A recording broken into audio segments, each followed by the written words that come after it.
नहमदुहु व नुसल्ली अला रसूलिहिल करीम अम्मा बाद फ़ाऊज़ु बिल्लाहि मिनश शैतानिर रजीम बिस्मिल्लाहिर रहमानिर रहीम। खुदा करे मेरी अर्ज़ पाक पर उतरे, खुदा करे मेरी अर्ज़ पाक पर उतरे, वो फसले गुल जिसे अंदेशाए ज़वाल ना हो। मेरे वाजिबुल कदर और मेरे हम मकतब साथियों और मेरे उस्ताज़ इकराम, अस्सलामु अलैकुम व रहमतुल्लाहि व बरकातुहू। मुझे आज इस मौजू पर लब कुशाई करने का शर्फ हासिल हुआ है। उसका इन्वान है 14 अगस्त 1947 यानी पाकिस्तान की आज़ादी का दिन। ए वतन तुझसे नया अहदे वफ़ा करते हैं, ए वतन तुझसे नया अहदे वफ़ा करते हैं, माल क्या चीज़ है हम जान फिदा करते हैं। सुर्ख हो जाती है जब सहने चमन की मिट्टी, तब उसी मुकाम पे फूल खिला करते हैं।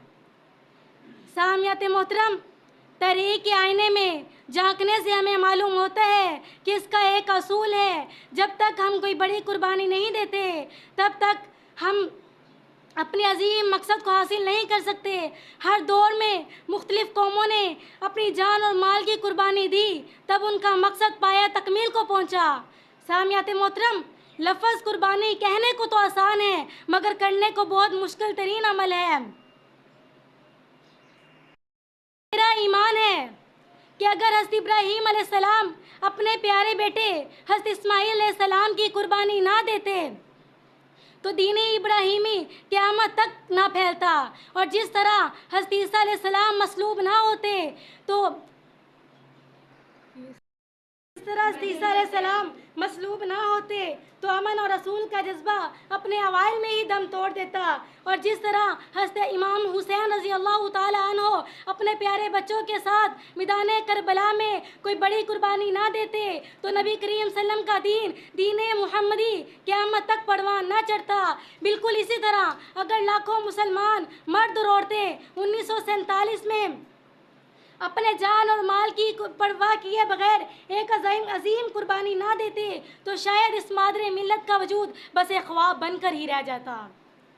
मिटा दे अपनी हस्ती को अगर कुछ मर्तबा चाहिए, मिटा दे अपनी हस्ती को अगर कुछ मर्तबा चाहिए, कि दाना खाक में मिलकर गुलो गुलजार बनता है।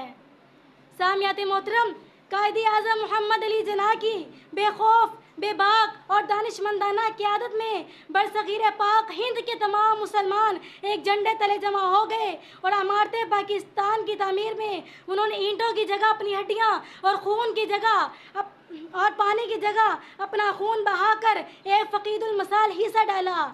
यूँ तुलुए सहर के रोशन मंजर में खालिसतन इस्लामी नज़रिए की बुनियाद पर पाकिस्तान का सूरज अपनी पूरी आबोताब से यूँ चमका कि कुफ़र के तमाम बुत गिर गए और हासिदों की साजिशें हमेशा हमेशा के लिए दम तोड़ गई।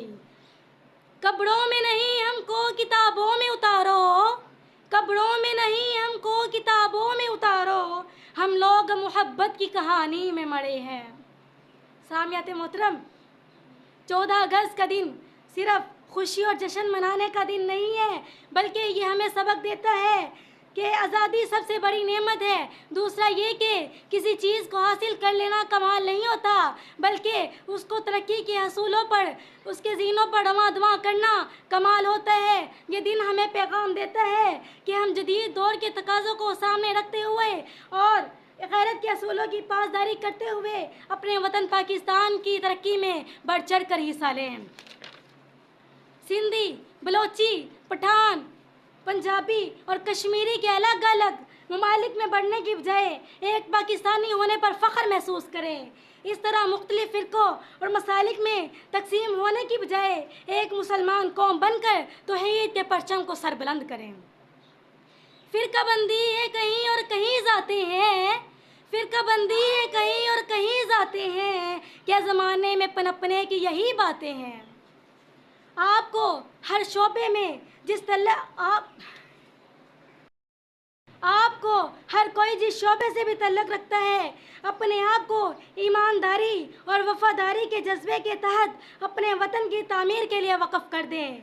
जो 22 करोड़ आवाम का बहरे बेकरां इस अजीम मुल्क पाकिस्तान की बुनियादी का मकसद पूरा कर सकेगा।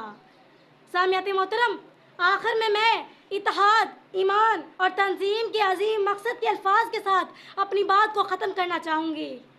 वअतसिमू बिहब्लिल्लाहि जमीअन वला तफर्रकू, अल्लाह की रस्सी को मजबूती से थामे रखो और आपस में तफरका मत डालो। फर्द कायम रब्ते मिल्लत से है तना कुछ नहीं, फर्द कायम रब्ते मिल्लत से है तना कुछ नहीं, मौज है दरिया में और बैरूने दरिया कुछ नहीं, वमा अलैना इल्लल बलागुल मुबीन।